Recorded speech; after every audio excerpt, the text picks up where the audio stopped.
Hey dear, Zoomzy here with my first ever live reaction, and I know I generally don't do live reactions, that's not my shtick because I'm kind of a mellow, introverted turtle, and when I read or when I watch shows, I just want to quietly absorb it all in. But for trailers, they're more designed to tease information and get you hyped, so I'm hyped, so let's do this together, okay? Yeah. I'm kind of nervous. Don't know what to expect. Alright, getting my earphones in, and here we go. Okay. Iron Man's mask. Okay, Tony. Stay on. He's alone. Hey, if you find this recording, don't feel bad about this. God. Baby boy. Just for the record, being adrift in space with zero promise of rescue is more fun than it sounds. Okay. Food and water ran out 4 days ago. No. Oxygen will run out tomorrow morning. That'll be it. Huh. When I drift off, I will dream about you. Okay, this is an interesting angle. He's alone and contained in space.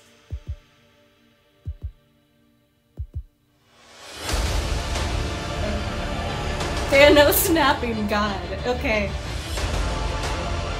Ew. Thanos did exactly what he said he was gonna do. He did snap.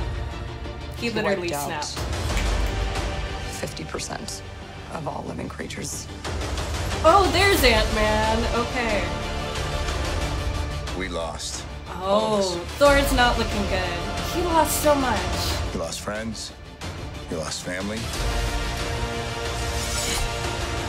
We lost a part of ourselves. Okay, This is the okay, fight they of our lives. didn't forget about it. This is gonna work, Steve. I know it is. Because I don't know what I'm gonna do if it doesn't.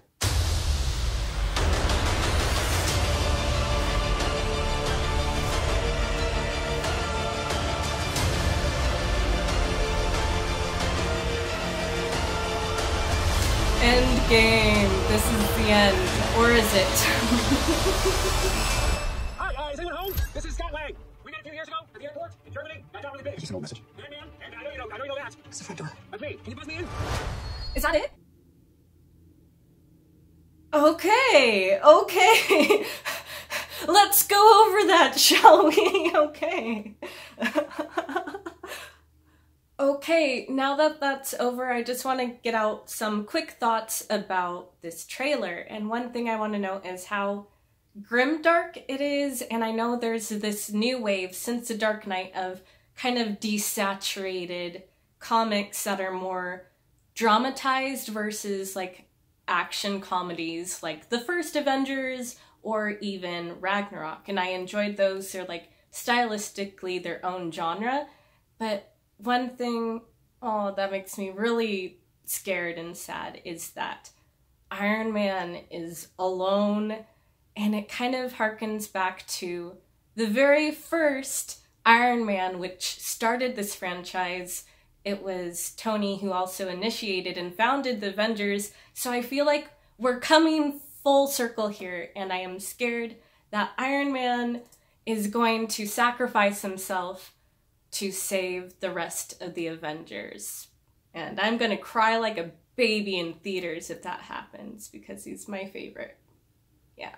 Of course, it also looks like Nebula is set up to get revenge against Thanos, and Steve is leading the rest of the Avengers. And if you think about it, the Avengers have lost so much. Like, Steve has lost Bucky, and if Iron Man learned anything, you don't mess with Bucky during Civil War. Like, we saw Steve going absolutely primal, and I love Iron Man, but seeing Iron Man versus Captain America gave me life. So I kind of want him to go ape against Thanos, and I'm really going to enjoy that in theaters. Overall, it looks like the Russo brothers are going to treat Tony and Steve's character arcs fantastically in this movie because they worked on Winter Soldier and they understand Steve's relationship with Bucky and they explored that fantastically, and they're going to probably preserve those dynamics of him trying to get Bucky back in this movie. And so far it also looks like they're going to parallel Iron Man's original movie where he's using his intelligence and desperation to survive.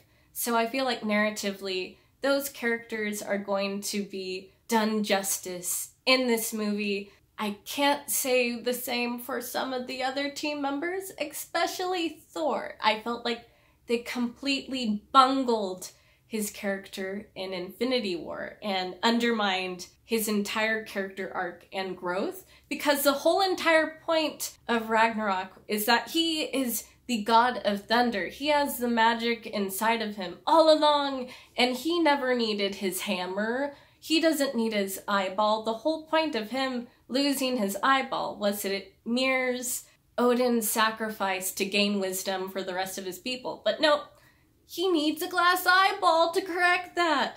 So yeah, I am mad about how Thor's character has been handled under their direction, and I'm especially kind of peeved at how they retconned Thanos' character. The more I think about Infinity War, the angrier I get, because originally his character in the comics, he wanted to impress and bang death. That was his dealio. But no, they wanted to kind of change his motivation so he seems a little bit more humanized and a sympathetic villain.